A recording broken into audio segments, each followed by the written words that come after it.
Well, Jim, thank you very much for agreeing to come on this podcast with me. I appreciate it very much. Can you tell me a little bit about, like, I've known you for years, but I really don't know, like, where did you grow up in the Midwest here in the area? Yep, I grew up here. I was actually born in St. Paul, and then parents moved up here when I was 2. So Okay. I've been in the area since 60 years basically. Sure. Yep. Pretty much most of your life. Went to then. college elsewhere. I went to college in Moorhead, and I just always wanted to come back to this area. Okay. 'Cause it's what I do. I mean, hunting and fishing and all that stuff. Sure. That's yeah. my thing. It's right up your. Oh yeah, love the outdoors. Yeah. And, All the lakes. Well, Minnesota, central Minnesota, we're the land of the 10,000 well, lakes. Yeah, and once you grow up around lakes, it's hard to get Mm-hmm. away. We go to Arizona and we'd still end up camping Sure. near lakes, Sure. Mm-hmm. reservoirs and stuff. We like the water and the trees, and always will.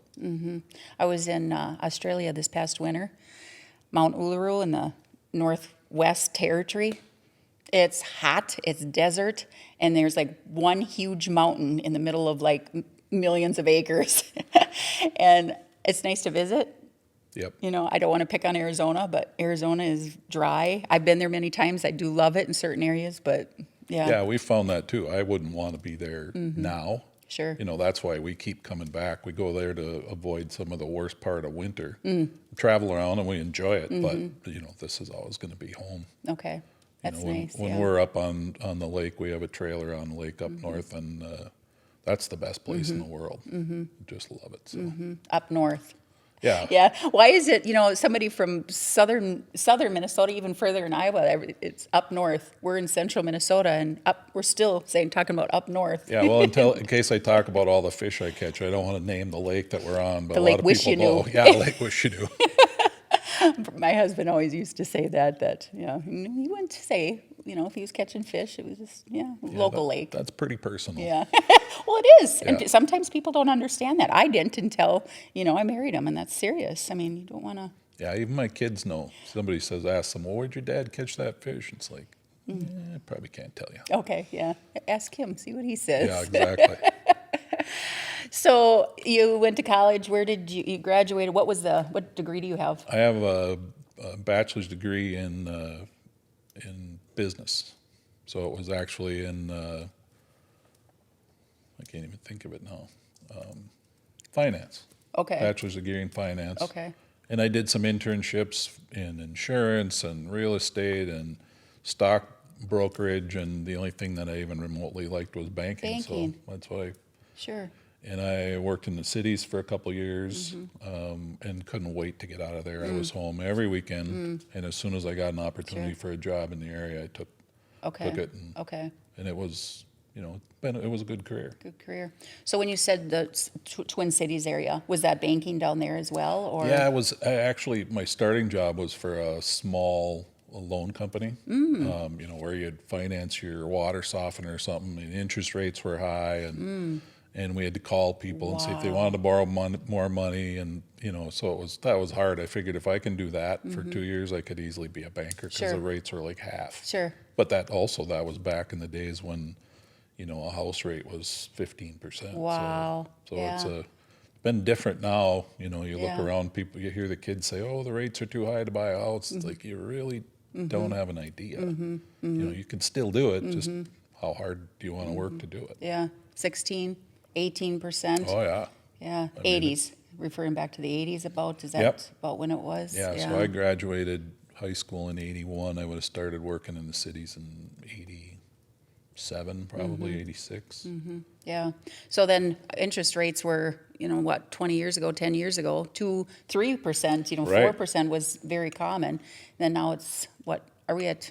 Around fluctuates. 6, 7, Okay. 5 or 7% now. Which To me, I look at it as fine. I mean, our first home loan was Sure. 14%. yeah, wow. It's like double Yeah. what we're looking at Yeah. right now. Yep. So you got back to the Lakes area then in banking, and you stayed with that business or that bank for Yeah, I the actually duration? worked for 2 banks.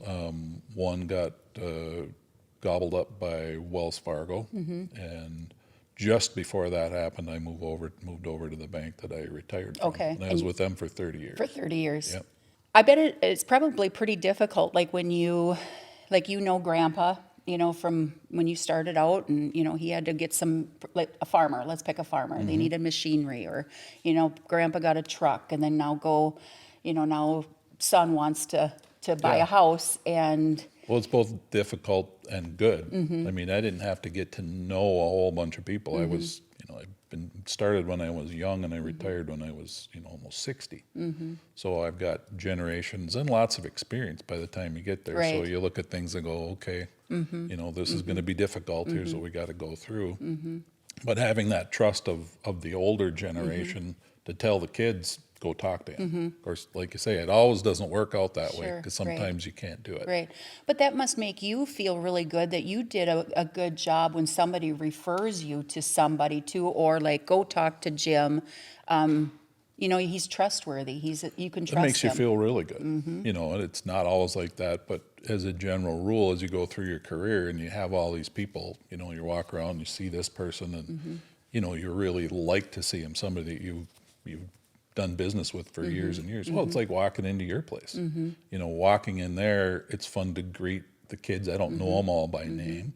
But like when I saw you the other day, it's like, oh, good, I haven't seen Sarah for ages.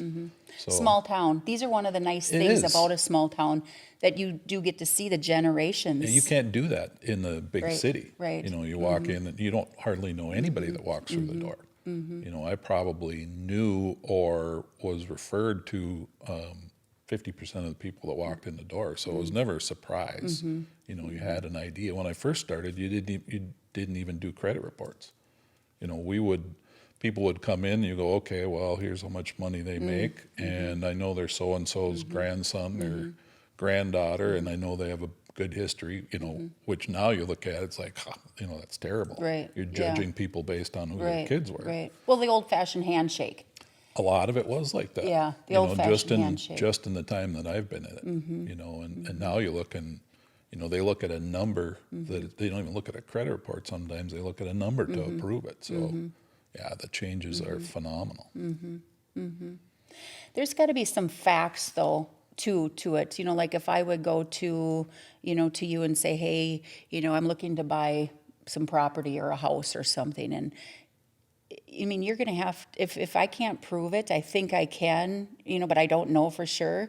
You have to look at those numbers and say, you got to think about, okay, so Sarah, you can probably buy this house, but now, what if the septic goes out, or you got to pay insurance now. Have you thought Sure. about, are you going to escrow? Sometimes you have to explain a lot Well, of and those we're, things too. my wife was a realtor, and we're helping one of our kids looking at buying a house. And so all of a sudden we can see the value in some of this knowledge we have, letting them know you've got to do this and this and this. We're Right. not judging, saying no, don't. Right. We might caution on certain things. But, like a loan is like, number one, can you afford to pay it back? Right. Can you show us that you can pay it back? Because, a bank doesn't want to take the risk. And plus, if you have one customer that isn't able to do it, it burns that relationship, and it might burn a whole family relationship. And in small towns, you can't afford that. Right. Once upon a time, I wanted to run for the city council, and my boss at the time said, "Well, I'd really appreciate that you're wanting to do that, but you're going to put yourself in a place where half the people are going to not like you, and half the people are going to like you." Because you're going to have to make decisions Yeah. on the city council that Exactly. might aggravate some people or Exactly. upset them. And So I purposely stayed out of it, and that was Sure. really good advice from a really good boss that I had. okay, sure, yeah, And as much as I wanted to do some of that stuff, and like we talked, being on the fire department is another way to volunteer and be involved. But nobody hates firefighters. sure, And actually made me more comfortable that I'm a white collar job, but I'm doing blue collar stuff as a firefighter. So it also made it more interesting. Bankers aren't that interesting, but firefighting was Okay. pretty cool. So maybe perhaps that's what you were meaning when you said like a white collar, because I think I know lots of different kinds of firemen that they're not specifically, but it's physical. You're going to get, what did you do? Have to throw off your suit jacket and tie and Suit, jacket, and tie came off, and white shirt got destroyed. okay, yeah, Yeah, well, I mean, yeah, you just can't- inevitably that's good. You can't clean them when you've been in a Right. fire. And when I joined, there was only a couple guys that weren't, blue collar, white collar, there were very few that worked in an office. Now there's a lot more. But, I was also fortunate that the fire department becomes your family, so I didn't know anything about fixing or building or any of that, but I had all these people that I was close to that call them up and say, now what? My furnace is out, what do I do? Sure, People that yeah. you could trust. Yeah. Well, they probably gave you a hard time. Like, what do you mean, Well, Jim? yeah, of You course. don't know how to fix your furnace, Yeah. Yeah. Have you tried yeah. to turn it on? Yeah, that was me. Yeah, I but was you know that what? guy. That makes a family. That Oh, really absolutely. does. Because our work environment too, at our business, if they're not kind of razzing you a little bit or giving you a hard time, then we got a problem. Well, that's how we've grown up. Yeah. The fire department was probably worse than Worse, anything. yeah. It Yeah. was rough. Yeah, yeah. But they have your back. Always. Yeah. So And they'll they come. still do. Yeah, and You they'll know, come and fix your furnace and. Guys that I've been I've been retired for 15 years, I think. Wow. And so some of those people I was on the fire department, they're still, I don't hang out with them, but they're still people that I will always trust. You consider to Never be- have to worry about Yeah. whether they're going to do me right or wrong. Well, you often hear people refer to brothers. Yeah, even and that's- even men and women on the fire department. They're your brother. Very true. Mm-hmm. And we still do some stuff together. And it's one of those things where you haven't seen anybody for a while, and you run into them. It's like Pick right back you up like, yeah, you again. never left. Yeah. Well, just think about firefighting. I don't have to explain this. You literally have their back. When you're going into, when the average person's running away, Yeah. you men and women are running in. So into danger and And that's what made it more interesting. In the banking world, it's mostly paper and numbers. You're not really doing anything. At least that's what was in my head. So when I got a chance to do it, it was really an experience. Sure. And living in a small town, it just made life more interesting. There are definitely drawbacks from it too, but everything has a positive and a negative Well, side. you're also helping somebody too. You're helping people. When people typically are running, nursing, teaching, all of that stuff. When people are running away, you're running in to help. So you also have to have not only the physical capacity to do that, but you also have to have the heart, the giving, Right. helpful heart to be And I able to think make most, a difference. when we're all volunteers around here for the most part, nobody's going to do that unless you really want to help people. We used to interview young prospective firefighters, and if they didn't say something about I want to help my fellow people, it's like, well, then you're not in it for the Right reason. right reasons. So you'd have the jacket on, the white shirt, and the tie, and that is kind of unique. Then you Oh, yeah. throw that on or throw that off, and It was pretty bizarre. You're sitting at your office interviewing a client, trying to help them, and all of a sudden the pager Pager. goes off, and they look at you like, "What's that?" It's like, "Oh, I'm on the fire department. We'll finish this up, and then I'll go." And a lot of them were just like, "No, if that's my house, yeah, you go." Well, yeah, And so you Absolutely. go do that, and you Right. come back and pick up Yep, where you're left yep. off. But people were so understandable about it. They understood. Where's Jim? Is he at work today? Well, no, we think he's at a fire because not everybody else knew. right, okay, sure, And for an employer to tolerate that too that said something about employers. absolutely, it does. They have a good character. Oh, absolutely. Giving Yeah. character. So look at all the people that are supporting volunteer firefighters around, and those are good businesses. And there's a darker side, I suppose, to that, where some of those people that you sat at they were across your desk and table, and then it was their fire perhaps that Oh, yeah. weekend, or Yeah, a year or two later, A or lot of year trauma, before. because we did a lot of car crashes and stuff, and so that was tough. And I don't think you realize it then. That's something that you deal with later on, trauma, and my kids. One of my kids had said, "Oh, you must have PTSD," and I said, "Well, I don't think I do, but probably, some. You can't help but be affected by trauma like that." Right. But ultimately, the feeling of having helped people for 22 years, Right. that's a pretty Yeah. big deal. Well, and you're back to being, that brotherhood again too. You didn't do it alone. Oh, You didn't no. go to that crash site alone and see that situation. So you would go back and, you shared something with somebody, which kind of helps, I would think, a little bit. Oh, absolutely. 'Cause you shared That's in it. probably the only way you could do it. If you were the only person, it would be so hard. You'd second guess yourself. Somebody asked me one time, have you ever saved a life? Like, well, I haven't, but I've been part of a team that saved lots.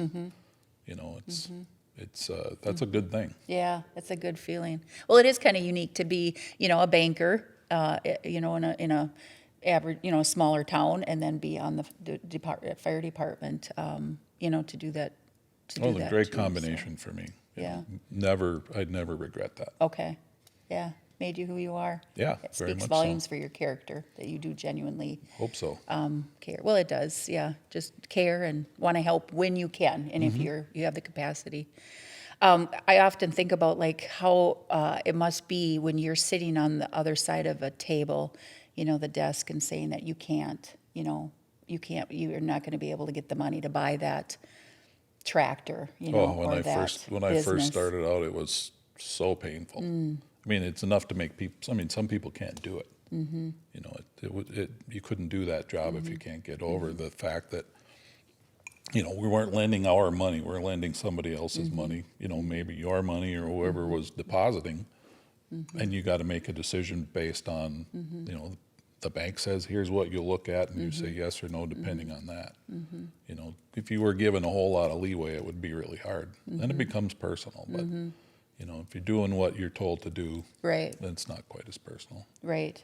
Right. Not Yeah. everybody takes it that way, though. Right. Yeah. That kind of can be a difficult, for both parties, not only yours, but the person that, maybe has a dream of, a business or, but they need that tractor or, a farm. I think of all the farmers, in our area that,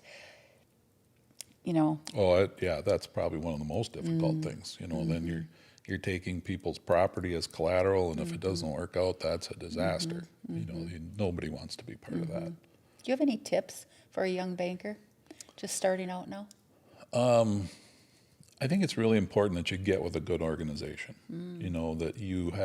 That I think that your ideals align. And that would be what I would say if any job is make sure that the company that you're working for believes like you believe. Because if you're working for somebody that doesn't, that conflict can destroy you. I mean, it can be really bad. So I would just make sure you work for somebody that cares like you do.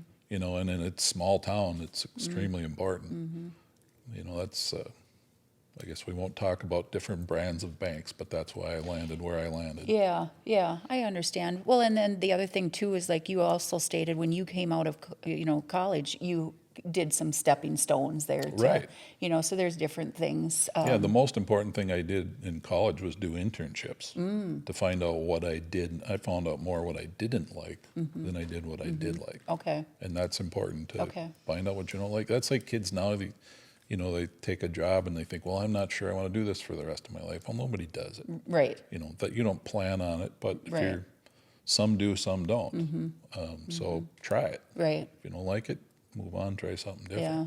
Well, go ahead. Somebody staying in a job in the same place for 30 years, that doesn't happen anymore. Not too much. No. No, it's- Well, and I often, when I go to these graduations and I inevitably we're going to ask, where you're going to college, what are you going to be doing? And sometimes I think, gosh, that's such a a big question.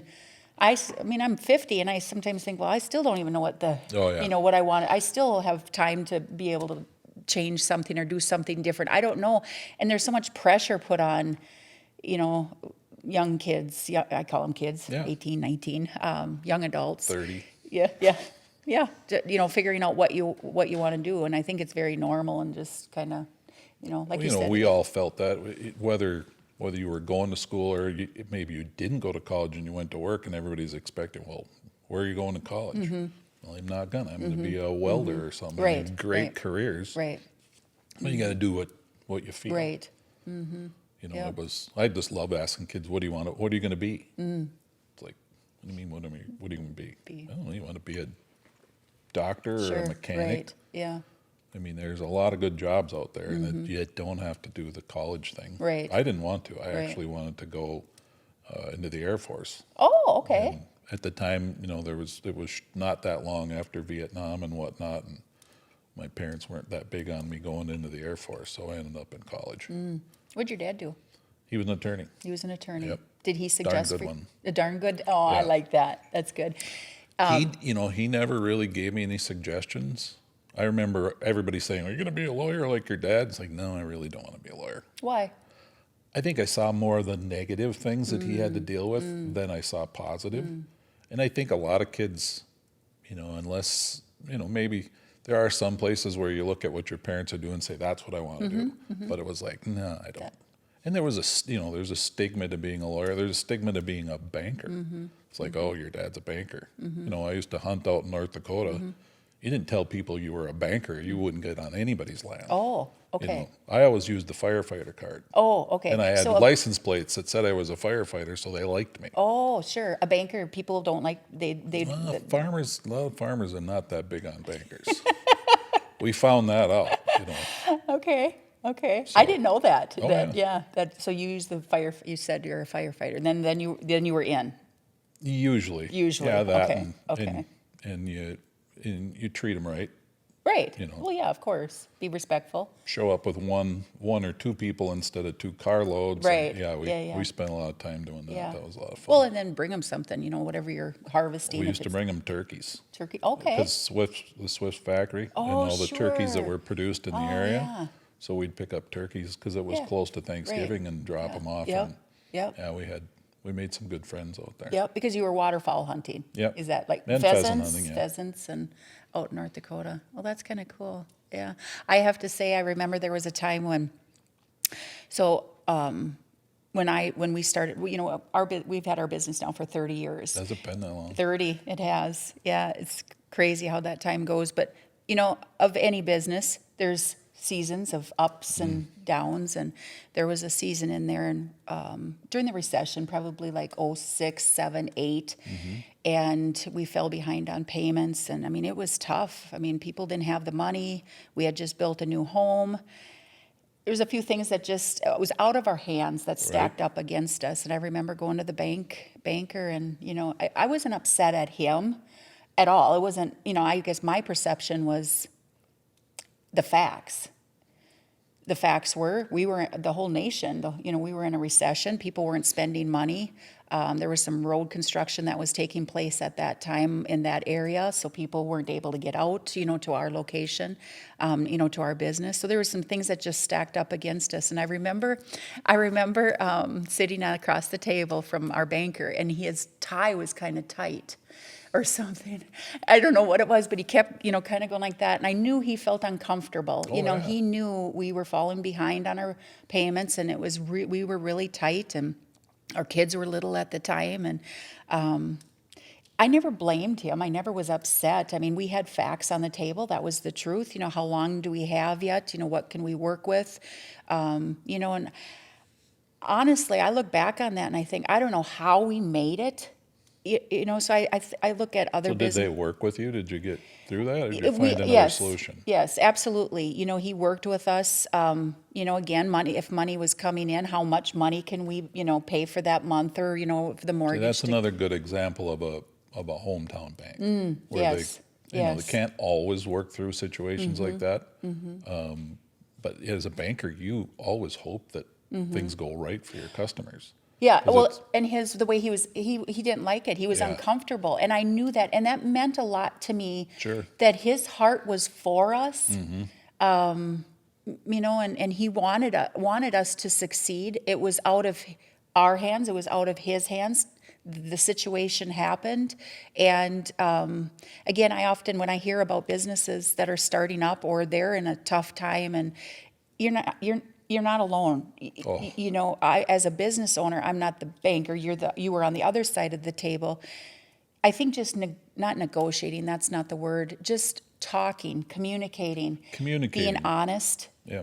on both sides, and not being afraid of having that hard subject, because obviously the business owner, or if you're losing, your home, I'm talking about a business, but I mean, if you're in the situation of, a home, a health issue happened, and now things were going well, but then something happened. Now just being honest and saying, hey, this is what's going on. And Well, and from being the banker in that position, I've got people asking me what's going on.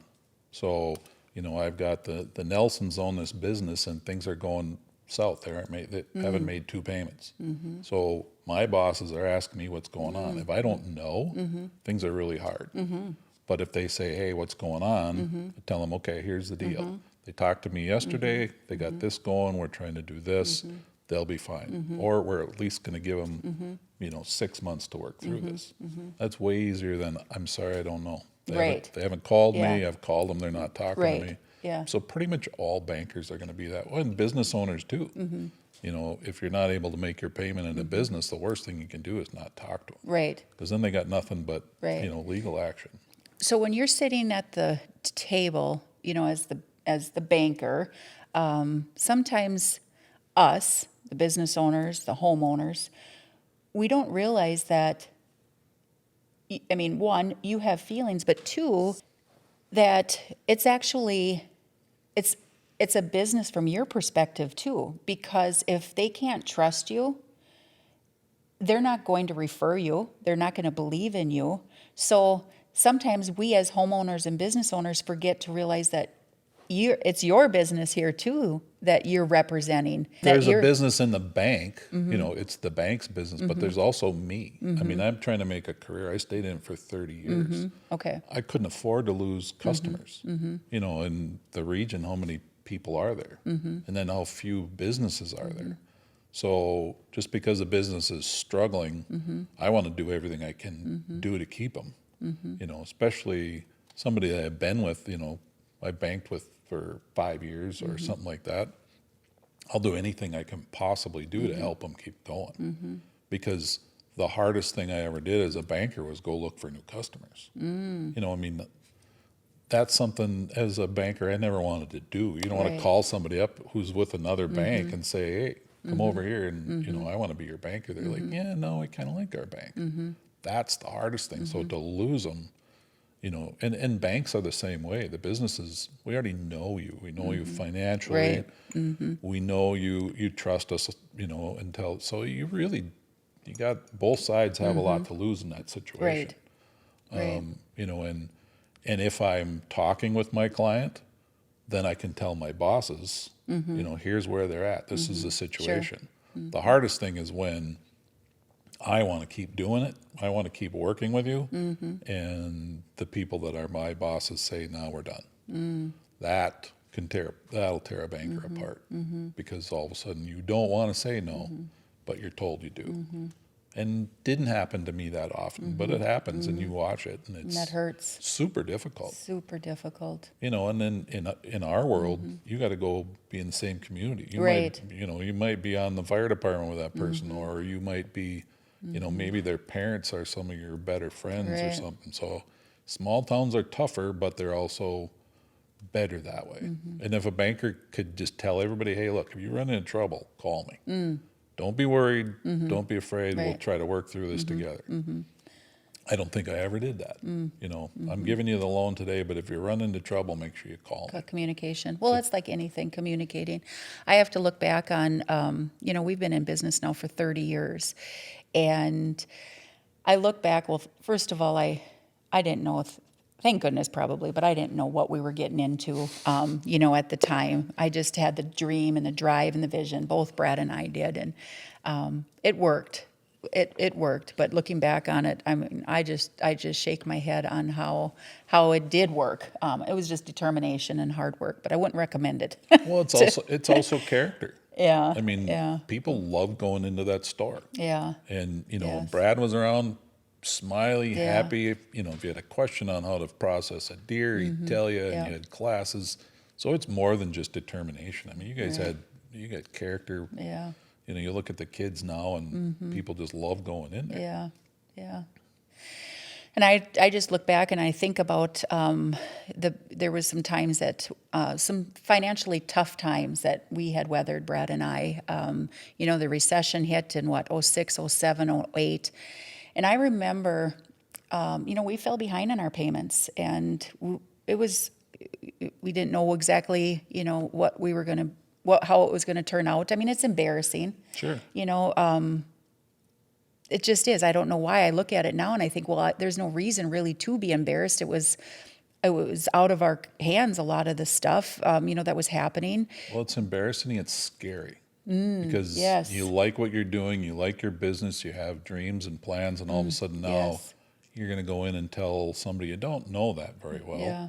And maybe they're going to say no, and now you're done. Then what do you do? Right. And as a banker, I think most realize that, especially a good banker. You know, if you got somebody that's just by the numbers, don't care what you say, that's not a good banker. Yeah, well, it's not a good rapport. You know, it's good Right. relationship between.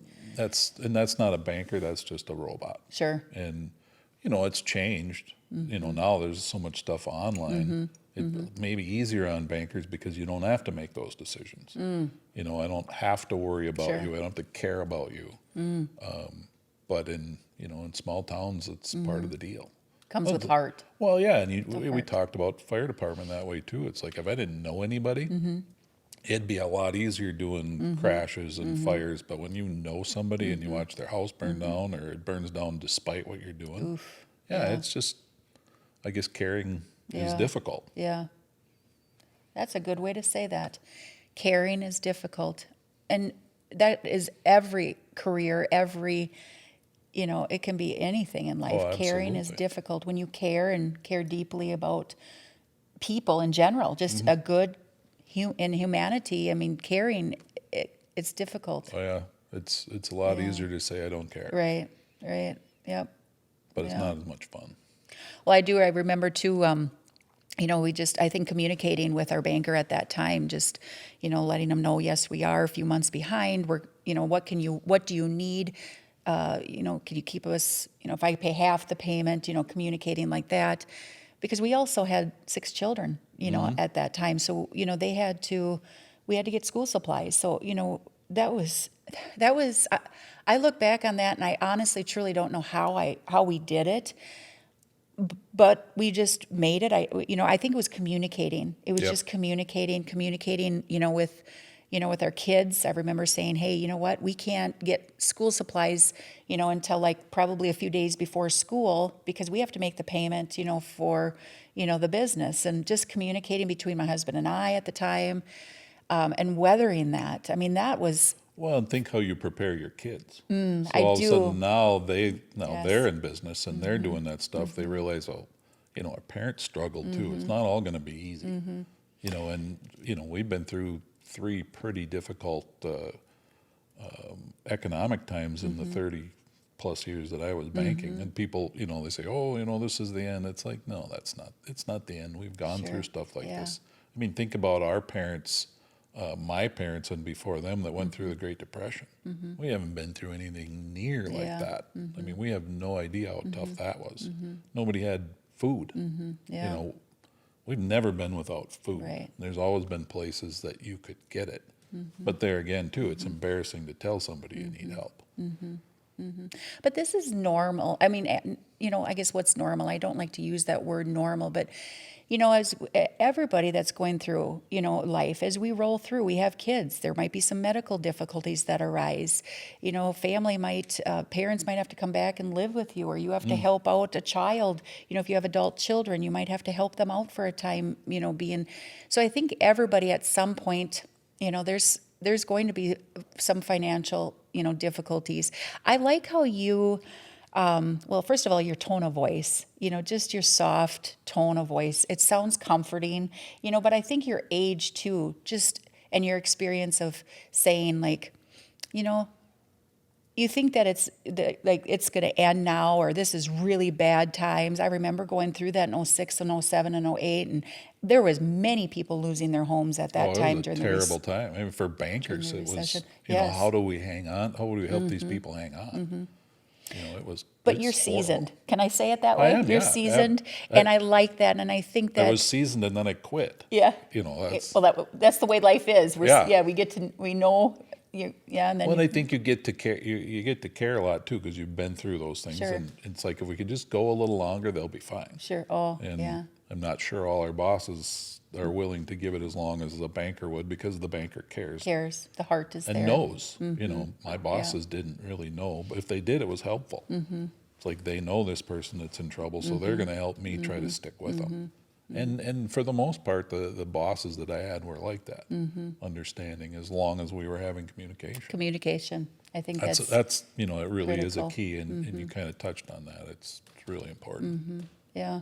And the other thing too is, it's, there's financial stability in not only in your own personal home sometimes, but as a nation globally, there's going to be ups and downs, and just to, when you're younger, you have the tendency, or at least I did. I was, like worried and up and down and all around. But as I get older too, it's like, what's the old, this too shall pass. Right. Kind One of of my favorite things in the world. Yeah, something that often people will say, or Especially if you're in a really difficult time, because your brain just compounds everything. And I've had anxiety issues before, and I didn't even realize what it was until a friend of mine finally said, you got to have somebody check that out, because your brain just runs away, and all of a sudden you're not even thinking logically anymore, and destroys your life. If you can take time to take a breath and realize, things are still pretty good. It's nice out, and I have a house, or I have a bed, and I have these things. It's just a lot easier if you can calm down, and like we're having this conversation, if you just to see this on TV, or to see it on YouTube or something, somebody else that's struggling and talk about it, or just humanizes it and makes life a little bit easier, hopefully. Well, and just I think everybody just goes through it. Sometimes, we don't want to, maybe, like, we're talking kind of specifically about financial stuff. I mean, nobody, like I said, when I was there, at that spot, 25 years ago, I mean, it's embarrassing, it's scary, you're fearful, you don't know what the outcome is. I mean, these are all uncomfortable emotions to feel. So sometimes we don't talk about it. And I think that being honest and vulnerable, I mean, now when I talk to people, it's just part of who I am. Right. I weathered a severe financial crisis, and who knows, I still might, but in time. But weathering those things, it's kind of. Well, and as you get older and seasoned, I mean, all of a sudden you can see the end of it, and you get a better idea of how to go through it. Whereas when you're young, you haven't seen it, Right. unless you're fortunate enough to where your parents have communicated Sure, with you and said, right. "Look, we're struggling." I don't remember hearing that, but when I grew up, your parents would never share that. Sure. A lot of things just weren't shared back Sure. then, Yeah.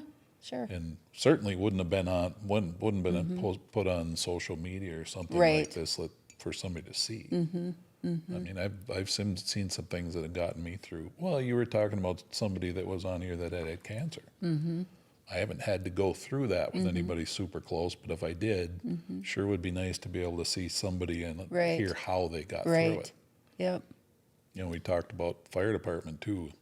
Joining the fire department as a young, 20-something-year-old kid, I had no clue what I was going to be involved in. It was a blast, and Sure. I'm going to help my Yeah. fellow people, but Sure. there's a lot more to it than that. Right. Right. And as you do it down the road, it gets tougher and tougher as well. Well, and your plate gets full, when you're in your 20s, that you're free. I mean, you probably, then here comes wife, and children, and, mortgages, and, different things yeah. like that. So you can't, your plate just gets more Well, full. and that's why now retired, I don't even want to talk about it. People say, well, how's retirement? It's like, oh, it's really good, but I just do not talk about it because I don't want it to end. Okay. I don't want sure. something, of course, as a Sure. firefighter, it's like when somebody say, boy, we haven't had a fire call in a long time, you just want to swat them on the ground. Oh, sure. Right. It's like, don't say that, because Right. then something's Now going to happen. something's gonna happen, Yeah, and right. I've always lived my life like that. It's Yeah. like, just ignore it, Yeah. let it continue Sure. to go the way it's going. Right. Yeah. Ride the wave. Yeah, don't cause problems. So you said you joined the fire department in your early 20s, and you were on it for how long? 22 years. 22 years. So I joined, let's see, before I got married. So I came to Detroit Lakes. I thought, okay, banking's going to be kind of boring. Not going to be enough to keep me busy. And I did the JC's thing, and that was cool. But then I met a friend that was on the fire department, started talking about it, and actually drove to the fire station when he jumped on a truck and took off. And I walked all these guys that I knew. I mean, a lot sure. of guys that were older than me. Right. We pulled into the fire station. We'd been out to eat or something, and I was like, where are all these guys? Why is it taking so long? And then about a minute later, 2 minutes later, 15 trucks Sure. just flew in, jumped on trucks, and out they went. And I thought, I want to do that. Okay. That's cool. Sure. And so So it was a great career, but it has its challenges too. Yes, right. Well, I can't imagine like, a small town, inevitably you're probably going to, on a crash site or, you're inevitably going to probably know somebody or Oh, something when you get always. to those. I mean, you go to a fire, you're fighting a fire, you're internal destroying their house. I mean, it's on fire, so it's going to burn down anyway. But I remember being in somebody's closet and just throwing their clothes out like it's nothing because we're trying to put a fire out Right. that's back behind the closet. And I'm thinking, man, these are these are my Right. friends' Yeah. stuff. Ouch. Yep. And, of course, crashes Boy. and injuries are even worse. But, your mind, when you're doing it, your mind hopefully stays in the game until you're done. And then you start thinking about it afterwards. It's like, oh, gee, their stuff is wrecked or their kid is injured or something like that or worse. Yeah, but you're trained, I'm sure of it, just to go in, do what you need to do. Yes, there's a house getting destroyed. You didn't cause it. Right. You're going in to stop that damage that's happening, but you have to cause some. And I think most of us were able to do that. Not everybody's able to. Yeah, I and couldn't. At the time, I look at it and somebody wouldn't want to do one particular thing. Maybe they don't want to do sure. crash calls. Okay. It's like, at the time, it's like, well, they're wimpy. Well, as you move on, you realize that's not the case. Not everybody processes everything Correct. the same way. Yes. And, it's like we talk about PTSD and those kinds. I didn't even think it was a thing. And anxiety or, we had a couple guys that that had confined space issues or what do they call that? Sure. Yeah, claustrophobic type of thing. If you don't have it, Wow. you don't think it's a thing. Right. Until you do feel it. Right. Then you look back on it, it's like, oh, wow, how did they deal with this? So all those things, but you don't know when you join, you just want to go help people. Right. Yeah. Yeah. And So you were on it for that long. So how did you know that it was time to retire? What was something that? for me, it was pretty easy because my whole goal was to do 20 years. Okay. Kind of my commitment when I started doing it. And some of the guys that I had been on had retired. So all of a sudden there were some people that I didn't know as well. And then crashes were getting harder, so we had a multiple fatality crash in the county. And at the end of that, I remember going home and telling Deanna, I'm done. I just don't want to see this anymore. You went from the point where it was exciting to the point where, okay, we're good at this, so I want to be part of this team, to the point where, okay, I think I've done enough. I don't want to see it anymore. So if somebody is listening right now to this podcast and they're at that spot, sometimes you think maybe somebody's thinking, oh, I'm just, I'm a baby. I'm going to push through this. I'm going to make it through. Or, I said I was going to do 20 years and I'm at 18. Maybe they have to really kind of assess the situation that, yes, you went into it wanting to help, but now you're maybe perhaps to a point where it's too much, and now you might have to step back and identify that. I never thought about that until you said it. It's very interesting. Well, and there's health damage.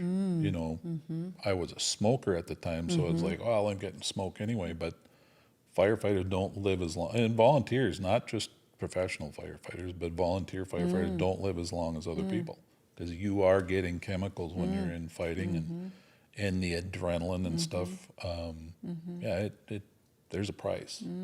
But I think if you're doing that kind of thing or anything, if you're EMS or a cop or nurses, I mean, any job has that. If you start in your mind thinking, I think I've had enough, think about it a little bit harder. Is there Very something good else you can point. do? See a professional. Yeah.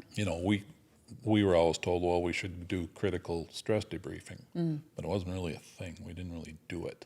Sure. And all of the firefighters in the area, kind of thought the same thing. We don't need it, but Sure. we'll go to one because maybe they need it. And you realize after you've been on for a while, it doesn't really, I don't know if it damages you, it just changes your perspective on things.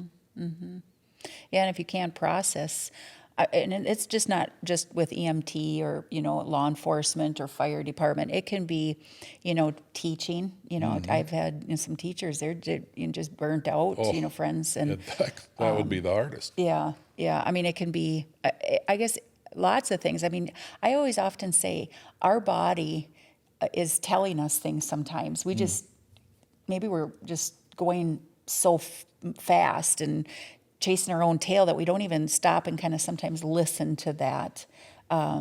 Listen to, maybe, like I always look back on when I was raising our children and when they would act up, like, what are you doing that for? Well, sometimes maybe it's just that they are acting up to get attention just the wrong way. So, as a mother, I had to watch for that and look for that. Well, we're no different, as adults. Then when why are we, constantly tired? Why are we angry? Why are we snapping at our spouse or our children or people that we love? Why is this happening? Sometimes we have to kind of step back and just be aware of some of those symptoms. Well, and if you're lucky enough to be able to identify it yourself, like you told me earlier, if you know you're having a challenge, then you can find a solution. If you don't, even back to banking, if you don't know you're in financial trouble, if you can't read the signs and financials, Right. then sometimes it's too late. And I think a lot of that is with mentally too. If you just put it off and put it off until you're really in crisis, Yeah, then it's going to be harder to get out of it. sure. And that's why when I made that decision and my wife was very supportive, it's like, maybe it's time. And actually, at 20 years, I was thinking, should I retire?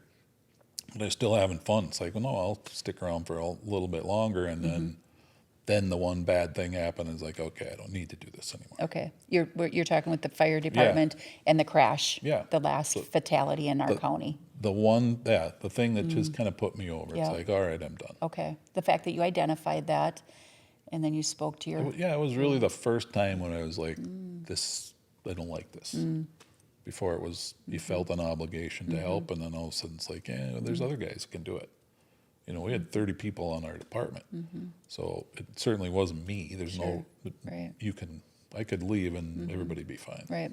But even so, I mean, you think of really small little communities where they have just, 7, and you're 5, 6, 7, 8, 10 or whatever, and they're still feeling what you explained. They don't feel they can get out. And it's not fun. There's your Right. sign. I mean, you Yep. probably want to start maybe talking to, your spouse or another fellow fire department, all of the EMT, above. law enforcement, all of the above. Professionals, Yeah, and just start like, what's going on here or whatever. Which leads me now to, and not only did you retire from the fire department, but your career. Yeah. I mean, that has to be, that to me is, I'm 50. So I have still a little ways to go, to start to think about that.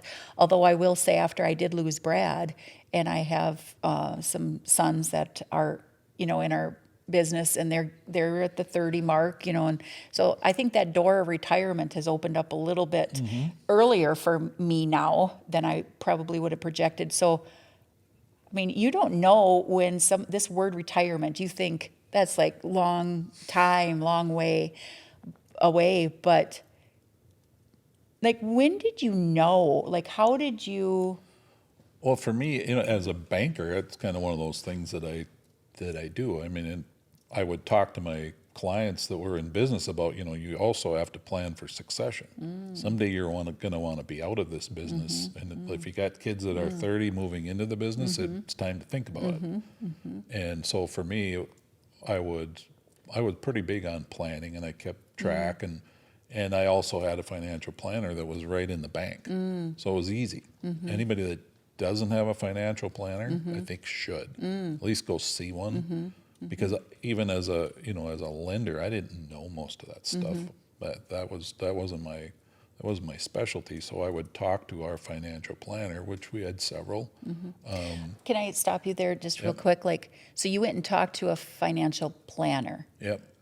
like when you were in your 50s, or are you like I were you probably started in my 40s. in your 40s? Okay. Because they were always there, and you'd talk to them, had coffee with them. And it's like, what if or what about? So I was very fortunate, and I don't think everybody else has that advantage that I had.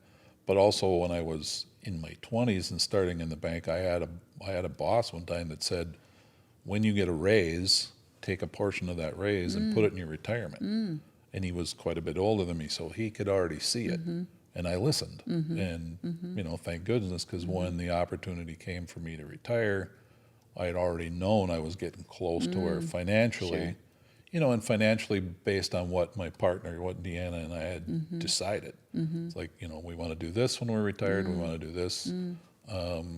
And so when an opportunity, I basically got bought out. They said, we'll give you money and we'll pay your health insurance if you go away. Which, If you go away. that's it. That's reality.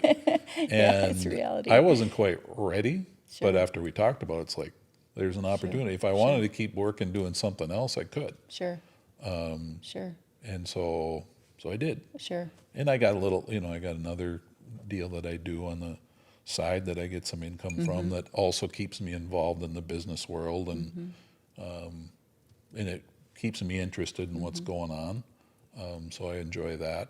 So But it wasn't that you woke up one morning and were like, I think I should start to think about it. No. You were in your 40s and you're like, okay, 10 years I'm going to be 50, 55. I kept a spreadsheet because I'm a banker. So an Excel spreadsheet every year. Here's how much I have put away. Here's how much I'll have for, Social Security. Sure. And here's how much it goes up. And Sure. so all of a sudden I get it, and I'm talking to a financial planner. Sure. And he finally told me, he said, you're really close. Okay. You could go now. So Okay. at the age of 56, he's like, you get to 60, you're good to go. Good to go. Well, I got to 58, and they made an offer that pushed it up ahead where, it is not exactly where I wanted to be to retire, but it was pretty close. And we don't live expensively. We live in a camper for 8 months out of the year, and that's not terribly expensive. So, and then my wife asked, she watched me living the life of Riley for 3 years. Retirement. And then she said, can I retire? It's like, well, that's not what we planned, but yes, you can retire, but we live on this much instead of this much, so we don't travel around the world.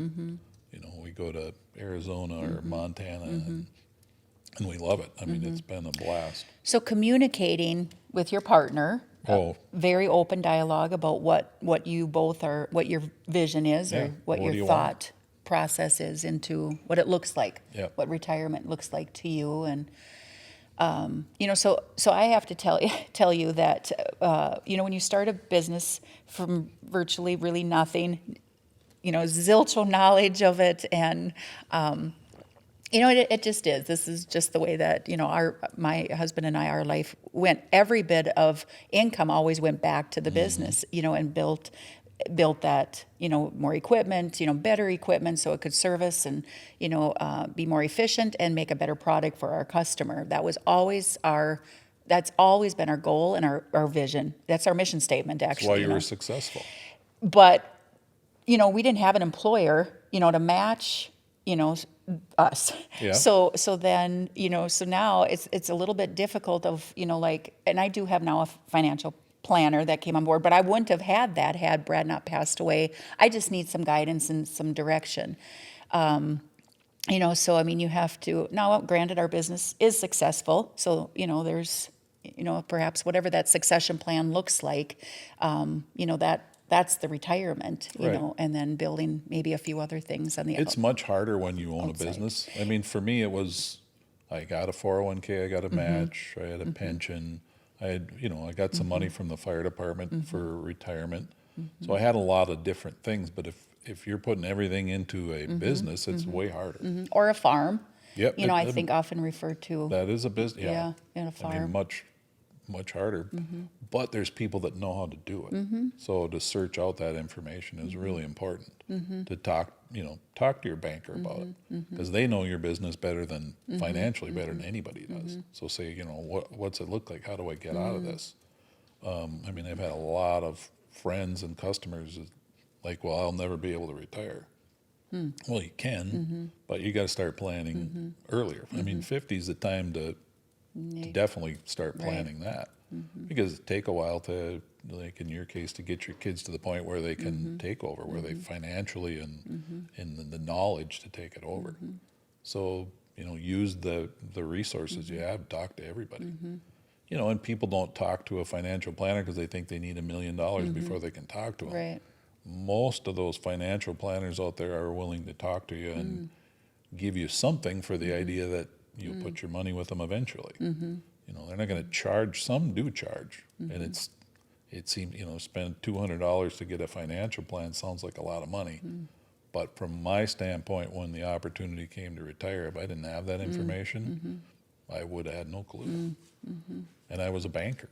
So somebody that's not in the financial business, it's more difficult for. Yeah, I think what I'm hearing you say is just start thinking about it. Yep. If late 40s, if early 50s, and it doesn't matter if you're like how I am, a bit, not, it's self-employed, a farmer, or all the way to your end where you had, knowledge from early on, an advisor and planned it. It doesn't matter, what career occupation it is. No. It's start talking about it. Right. Communicate about it. Because if you just, wait for it to happen, you're not going to be in very good shape. Right.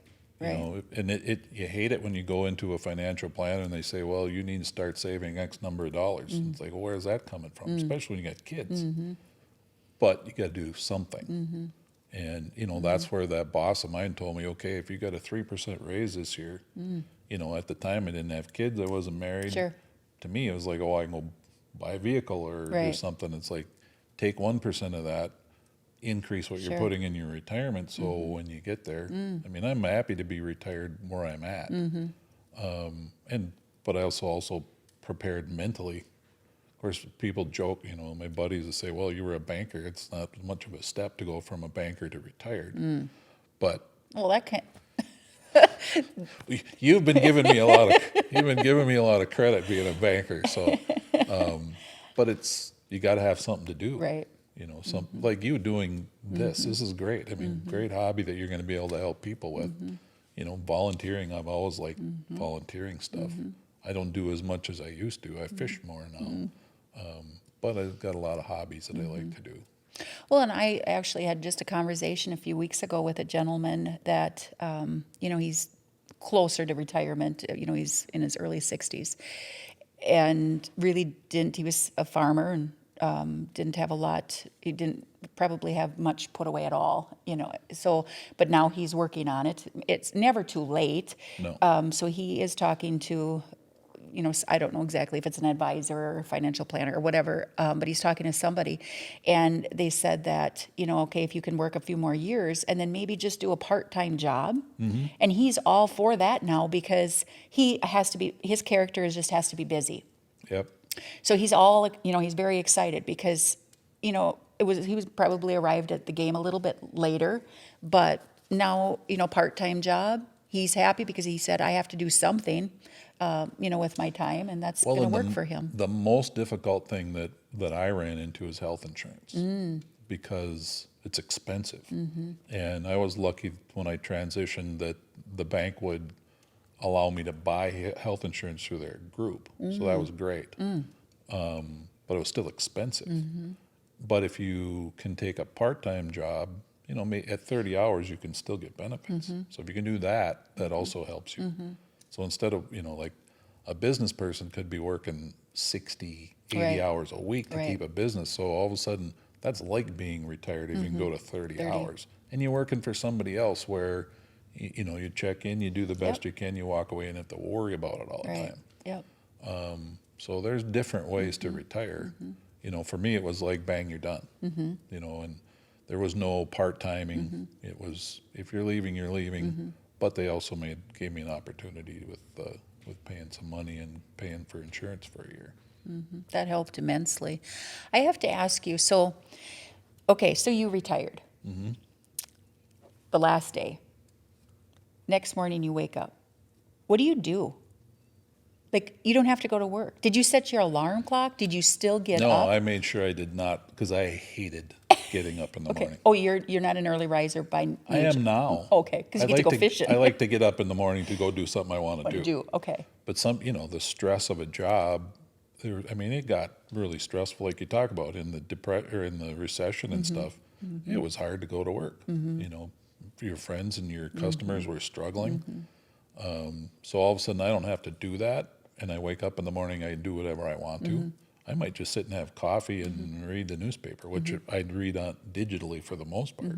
Do you get up? Do you take a shower right away in the morning? Sometimes, Right away. no. I would say it might be 8 o'clock after a cup of coffee. Okay. I mean, I keep reading how people should have some routines. Okay. I'm not a poster child for that. Okay. And my wife would just laugh, and my Okay. kids would too, because I don't have a routine. I mean, we live at a campground Sure. for most of the time. Sure. I get up in the morning pretty early. It's nothing for me to get up at 6 and go jump in my fishing boat and go out and fish until 11.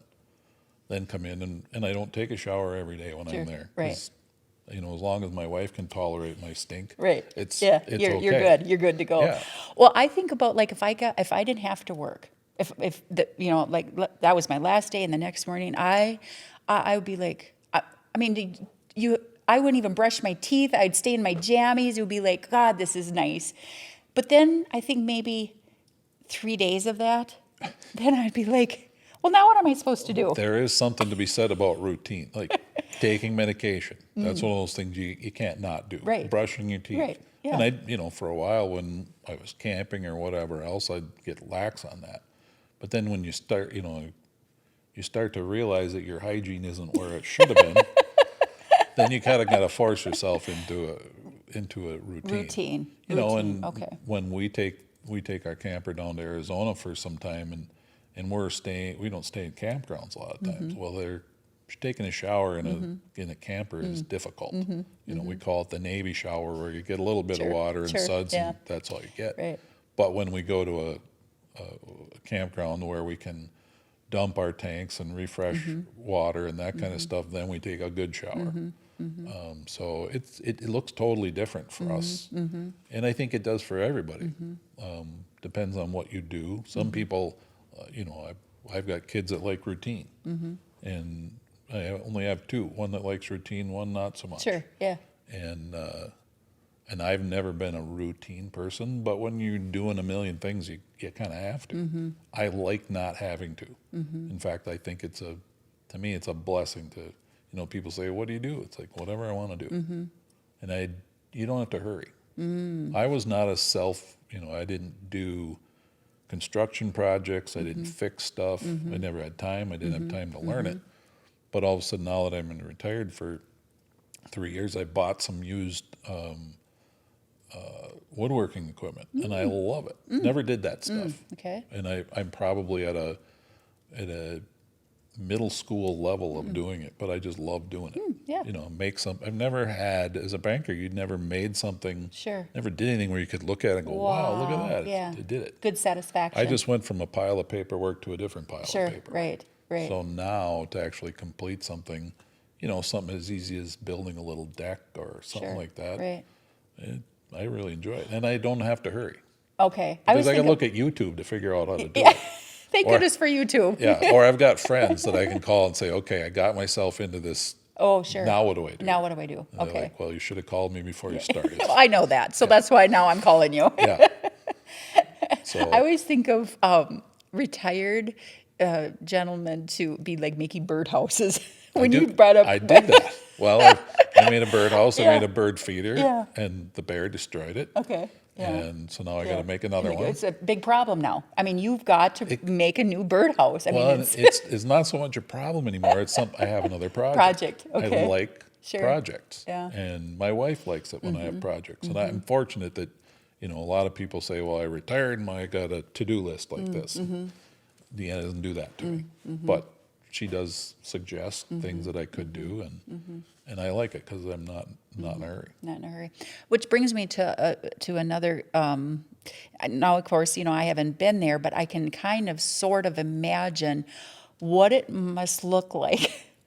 And I'm kind of laughing because it would be very interesting for certain couples that I know of, and for my husband too, if he was still around yet. Yeah, I can't really imagine Brad. Well, I could. He'd hunt and fish a Hunt lot. and fish. He'd be up earlier than what he was Oh, even going to exactly. work. Yeah, definitely. Like that would be difficult, to find each other again, as a husband and wife. Can you tell me a little bit about how that is? Like, does she get on your nerves? Oh, yeah. Do you get on her She nerves? always has. And I always have too. Okay. We were very fortunate that we've always done stuff separately. Sure. And done stuff together. Yeah. So, I hunted and fished. She did it some. Sure. But never felt like she always had to do it. Okay. So I could go for 3-4 days and come back and we were fine. But I think we communicate, there's certain things we want to achieve. Like this camping thing, we thought, okay, when we retire, and actually she wasn't even retired yet. She was doing real estate when we were traveling down there, but then she was having to be on the phone all the time. But we both wanted to do that. We both wanted to go see parts of the country. We were both a little bit tired of winter. So jumped in the camper. A lot of people have a camper, they leave it at their campsite. We're the only ones just about in our campground that is a seasonal that we pull. Okay. And I've had our friends up there, several of them have said, well, what do? You sit and look at each other? Right. I said, well, I watch my wife read. Oh. Because I'm not a reader. Okay. But we go for hikes. Okay. She's into yoga, but I think we tell each other what we kind of want to get out of this whole thing, and then move towards it. And it's not hard to stay busy. I've known several people that have been retired that have just been like, I don't have enough to do. More routine people. And I'm kind of the king of the putzers. I can putz. I can do nothing for a long time. Sure. Yeah. Yeah. I'm right there with you. I could too. But then I've never been there, so then I don't know, how long that would last. Well, and you kind of remake yourself. So Okay. I never did any woodworking. Okay. I did a lot of photography, which Okay. I still Sure, like to do. Sure. And now I can do it when I want. But you can learn stuff. I mean, we talked about Sure. YouTube. Yes. Camping, the stuff that, we're boondocking, and I've learned most of that off YouTube. I don't really know people that do it. But learn it and then try some stuff, and we broke things and we've run out of water and we've had issues, but you can usually figure it out. And we're pretty good to each other. We're not on each other's case all the time. Well, she does her kind of thing sometimes. You do yours. But what it sounds like is like you have to kind of you got to learn something or do something new that you love. Is that what I'm hearing? I think so, yeah, Okay. absolutely. Okay. Or do what you've always wanted to do that you didn't have time to do. I fish a lot. I've always fished, but Do you get sick of fishing? No, not really. Because I can sit out and not catch fish. I can sit out on a calm lake where there's not a million people around, Yeah. and I can just sit there and be grateful. What are you love looking at? Birds. Okay. Do you bring your camera along then when you're sitting in the boat? Sometimes, but usually I'm too focused on What? fish. Oh, okay. So but up at the lake that we're at, osprey will come in and grab a sure. fish, or eagles, or there's geese swimming by. I mean, I'm very aware of that. And now, before I had to take a picture of everything. Sure. Now I'm just kind of like to absorb I it get and it. enjoy it. Yeah, you sit back and just Yeah, watch. there's more. It's more Sure. for me than trying to put it on Facebook and people could say, "Oh, that's cool." I mean, I still like to share stuff. in the moment. Well, yeah, and Deanna uses Facebook a lot. She puts where we're at, what we're Sure, doing, yeah. and we get a ton of people that say, "Wow, that's really cool. We want to go see that." Yeah. Well, I'd love to tell people how we do it. Right. And people say, well, we're going to this place. What should we see? And we do the same thing. If we're in an area and we don't know very much about it, I'll call somebody that I know has been there and say, okay, Right. we're here. What Right. do we do? What would be a good thing to check out? And that's nice if you don't plan everything to the minute. If you plan everything to the minute, which we used to try to do, it's more difficult. It didn't work. Yeah. Okay. We don't get too excited if we don't get to a place or something. So it's much more relaxed the way we do things now. Do you have grandchildren? I have one. Actually two. Two. My son's fiance had a little girl, 5-year-old, and now Sure. we have a 1-year-old. Okay. And that's going to start taking up more of our time Yeah. too. They're in Duluth, so we Go up gotta there. take a drive. Trek up there. Maybe Do they take the camper. do they love it when you come up and I think they do. Maybe they don't. right? But yeah, it doesn't yeah, matter. We're yeah, going yeah, anyway. right? Yeah, No, yeah, they do. They yeah. encourage us to come and see, Great. and it'll be fun when the kids can come and hang out at the campground with us. Go swimming and do those types of things that our kids grew up doing. Right.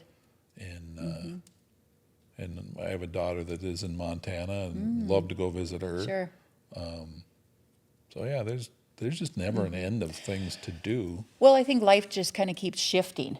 Oh, absolutely. You get married, and then you have, if you're going to have children, then you have that, and then they grow, and then, then you become empty nesters. Well, then they get married, then now you're grandparents, and now it's retirement, and there's so many different seasons, in life, and enjoying, each one of those, but. Just learning, if you just became a grandparent now, 5 years and a year, you said, Yep. That's a new, you don't know how to exactly be a grandparent, Well, and I think too. you touch on something that when I was reading about, what are the things you need to be retire happy? You got to be ready for change. I mean, in your whole career, look Very at all the change interesting. that goes on. But when you retire, it's not just going to be like this forever. Maybe you could make it that way if you wanted, Sure. but with our kids, things change, and it's something we have no control over. Right. It's like, hey, Yeah. look, we have a grandchild. Yeah. Be happy about it. Be Right. grateful. Yeah. And there's some things you won't be grateful about. Like Right. health insurance. I've had some challenges having to change that, and that's really difficult. But there's a lot of resources out there that I can call on, and I know a lot of people that I can just call up and say, look, this just happened to me. What am I going to do? And pretty much there's a solution to most of it. Change. Yeah, change. If you're not willing to accept it, it's really hard. Change is forever. It's just, life is constantly changing. Some characters, I think, can adapt better with change than others, so that can play a part in how successful those transitions happen in life. right. If you Well, can and in the adapt. banking career, there was so much change over so many years. I mean, we talked about one time we didn't pull credit reports, and now you need every stitch Right. of information you could Yeah. possibly get. That was a lot of change to deal with. So I think that my career helped me with that. Firefighting too. I mean, we went from no technology to tons of technology. I'm not sure I could do it now. So yeah, that's a huge thing, is to be able to accept that. Change. Yeah.